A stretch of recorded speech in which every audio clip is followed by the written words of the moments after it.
GDP. Budget estimates for 25-26. Coming to 25-26, the total receipts other than borrowings and total expenditure are estimated at 34.96 lakh crore rupees and 50.65 lakh crore rupees respectively. The net tax receipts are estimated at 28.37 lakh crore rupees. The fiscal deficit is estimated to be 4.4% of GDP. To finance the fiscal deficit, the net market borrowings from dated securities are estimated at 11.54 lakh crore. The balance financing is expected to come from small savings and other sources. The gross market borrowings are estimated at 14.82 lakh crore rupees. I will now move to Part B. Indirect taxes. My proposals relating to customs aim to rationalize tariff structure and address duty inversion. These will also support domestic manufacturing and value addition, promote exports, facilitate trade, and provide relief to common people. Rationalization of customs tariff structure for industrial goods. As a part of comprehensive review of customs rate structure announced in July 2024 budget, I propose to 1. Remove 7 tariff rates. This is over and above the 7 tariff rates removed in 23-24 budget. After this, there will be only 8 remaining tariff rates, including 0 rate. 2. Apply appropriate cess to broadly maintain effective duty incidence, except on a few items where such incidence will reduce marginally. 3. Levy not more than 1 cess or surcharge. Therefore, I propose to exempt social welfare surcharge on 82 tariff lines that are subject to a cess. I shall now take up sector-specific proposals. To provide relief to patients, particularly those suffering from cancer, rare diseases, and other severe chronic diseases, I propose to add 36 life-saving drugs and medicines to the list of medicines fully exempted from basic custom duty.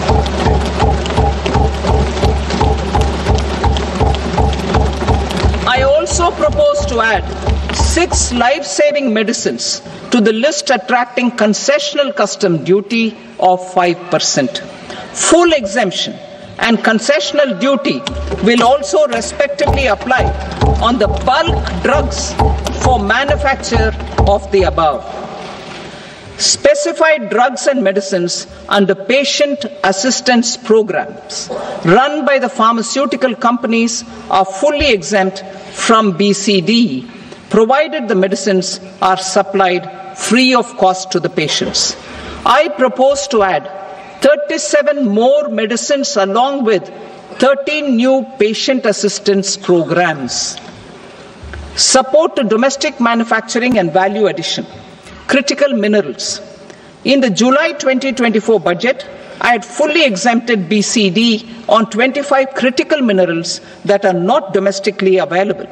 I had also reduced BCD of 2 other such minerals to provide a major fillip to their processing, especially by MSMEs. Now, I propose to fully exempt cobalt powder and waste, the scrap of lithium-ion battery, lead, zinc, and 12 more critical minerals. This will help secure their availability for manufacturing in India and promote more jobs for our youth. To promote domestic production of technical textile products such as agro-textiles, medical textiles, and geotextiles at competitive prices, I propose to add 2 more types of shuttle-less looms to the list of fully exempted textile machinery. I also propose to revise the BCD rate on knitted fabrics covered by 9 tariff lines from 10 or 20 to 20% or 115 rupees per kg, whichever is higher. Electronic goods.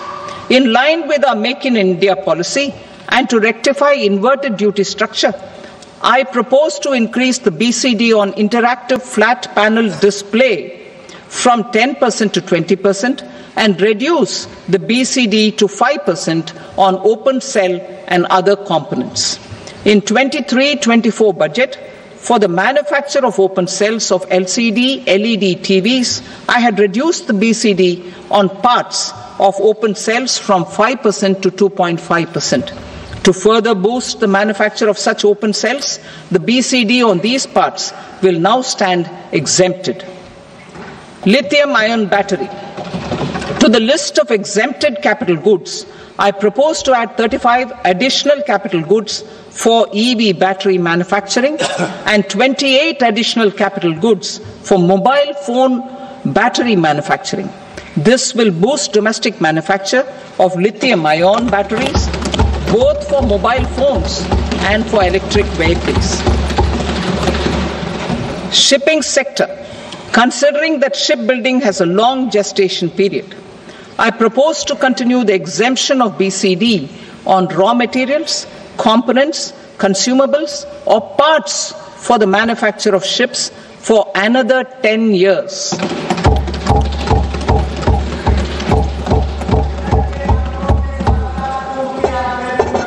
I also propose the same dispensation for shipbreaking to make it more competitive. Telecommunication. To prevent classification disputes, I propose to reduce the BCD from 20% to 10% on carrier-grade Ethernet switches to make it at par with non-carrier-grade Ethernet switches. Export promotion. To facilitate exports of handicrafts, I propose to extend the time period for export from 6 months to 1 year, further extendable by another 3 months if required. I also propose to add 9 items to the list of duty-free inputs. Leather sector. I propose to fully exempt BCD on wet blue leather to facilitate imports for domestic value addition and employment. I also propose to exempt crust leather from 20% export duty to facilitate exports by small tanners. Marine products. To enhance India's competitiveness in the global seafood market, I propose to reduce BCD from 30% to 5% on frozen fish paste, surimi, for manufacture and export of its analog products. I also propose to reduce BCD from 15% to 5% on fish hydrolysates for manufacture of fish and shrimp feed. In July 2024 budget, to promote development of domestic MROs for aircraft and ships, I had extended the time limit for export of foreign origin goods that were imported for repairs from 6 months to 1 year and further extendable by 1 year. I now propose to extend the same dispensation for railway goods. Time limit for provisional assessment. Presently, the Customs Act 1962 does not provide any time limit to finalize provisional assessments, leading to uncertainty and cost to trade. As a measure of promoting ease of doing business, I propose to fix a time limit of 2 years, extendable by a year, for finalizing the provisional assessment. I propose to introduce a new provision that will enable importers or exporters, after clearance of goods, to voluntarily declare material facts and pay duty with interest but without penalty. This will incentivize voluntary compliance.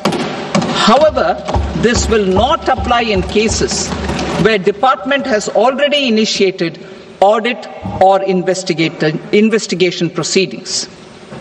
For industry to better plan their imports, I propose to extend the time limit for the end use of imported inputs in the relevant rules from 6 months to 1 year. This will provide operational flexibility in view of cost and uncertainty of supply. Further, such importers will now have to file only quarterly statements instead of a monthly statement.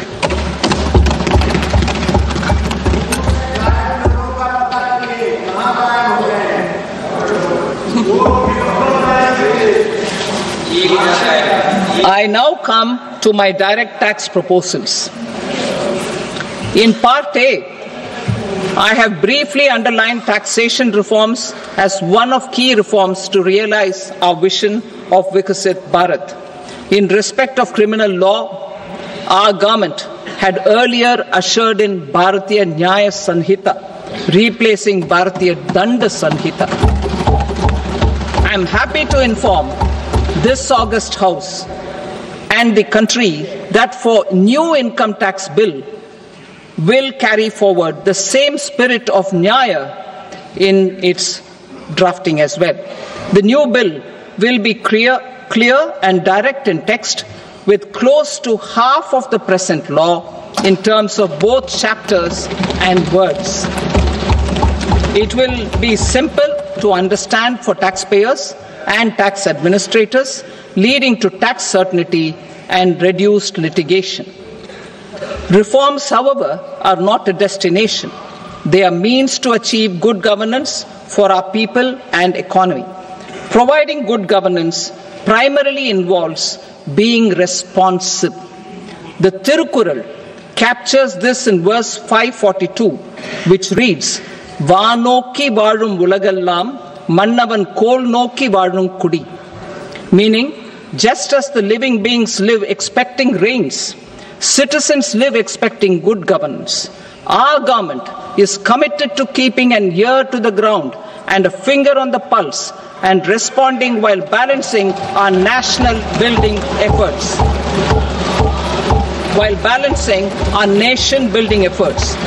The following measures will detail just how our government will, under the guidance of PM Modi, has taken steps to understand and address. I repeat that sentence, sir. The following measures will detail just how our government, under the guidance of PM Modi, has taken steps to understand and address the needs voiced by our citizens. My tax proposals are guided by this spirit. The objectives of my proposals are as follows. Personal income tax reforms with special focus on middle class. Rationalization of TDS and TCS for easing difficulties. Encouraging voluntary compliance. Reducing compliance burden. Ease of doing business, employment and investment. I will come to my proposal on personal income tax towards the end. TDS and TCS, rationalization for easing difficulties. I propose to rationalize tax deduction at source, TDS, by reducing the number of rates and thresholds above which TDS is deducted. Further, threshold amounts for tax deduction will be increased for better clarity and uniformity. The limit for tax deduction on interest for senior citizens is being doubled from the present 50,000 rupees to 1 lakh rupees. Similarly, the annual limit of 2.40 lakh rupees for TDS on rent is being increased to 6 lakh rupees. This will reduce the number of transactions liable to TDS, thus benefiting small taxpayers receiving small payments. The threshold to collect tax at source, the TCS, on remittances under RBI's liberalized remittance scheme, the LRS, is proposed to be increased from 7 lakh to 10 lakhs. I also propose to remove TCS on remittances for education purposes, where such remittances is out of a loan taken from a specified financial institution. Both TDS and TCS are being applied on any transaction related to sale of goods. To prevent such compliance difficulties, I propose to omit the TCS. I also propose that the provisions of the higher TDS deduction will now apply only in non-PAN cases. In July 2024, the delay for payment of TDS up to the due date of filing statement was decriminalized. I propose to provide the same relaxation to TCS provisions as well. The government under the leadership of Prime Minister Modi believes in Sabka Saath, Sabka Vikas, Sabka Vishwas and Sabka Prayas. In line with this, we brought in updated return facility in 2022 for voluntary compliance by taxpayers who had omitted to report their correct income. Our trust in taxpayers was proved right. Nearly 90 lakh taxpayers voluntarily updated their incomes by paying additional tax. Taking this trust further, I now propose to extend the time limit to file updated returns for any assessment year from the current limit of 2 years to 4 years.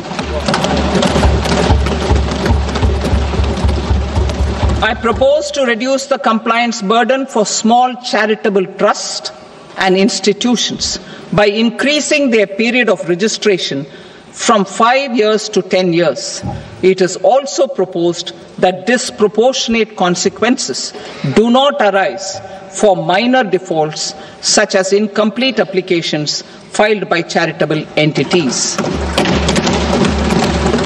Presently, taxpayers can claim the annual value of self-occupied properties as nil only on the fulfillment of certain conditions. Considering the difficulties faced by taxpayers, it is proposed to allow the benefit of 2 such self-occupied properties without any condition. To streamline the process of transfer pricing and to provide an alternative to yearly examination, I propose to introduce a scheme for determining arm's length price of international transaction for a block period of 3 years. This will be in line with global best practices. With a view to reduce litigation and provide certainty in international taxation, the scope of safe harbor rules is being expanded.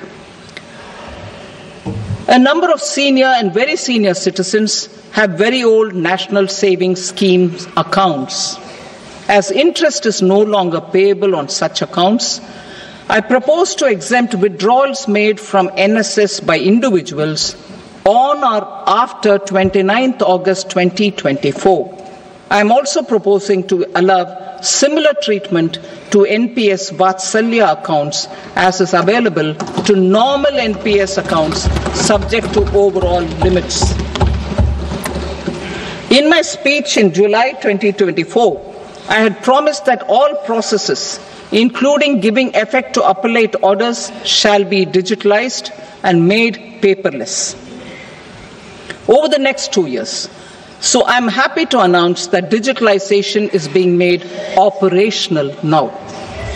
In July 2024, we brought in the Vivad Se Vishwas scheme to resolve income tax disputes pending in appeal. The scheme has received a great response, with nearly 33,000 taxpayers having availed of the scheme to settle their disputes. I have a few proposals to promote investment and employment.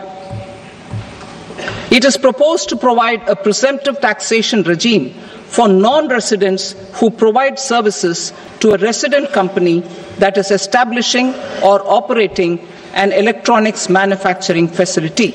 I further propose to introduce a safe harbor for tax certainty for non-residents who store components for supply to specified electronics manufacturing units.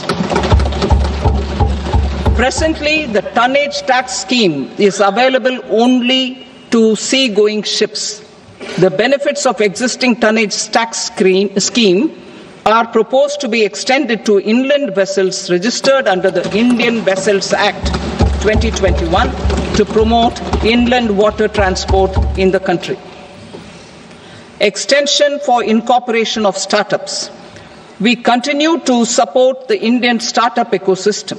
I propose to extend the period of incorporation by 5 years to allow the benefit available to startups which are incorporated before 1/4/2030.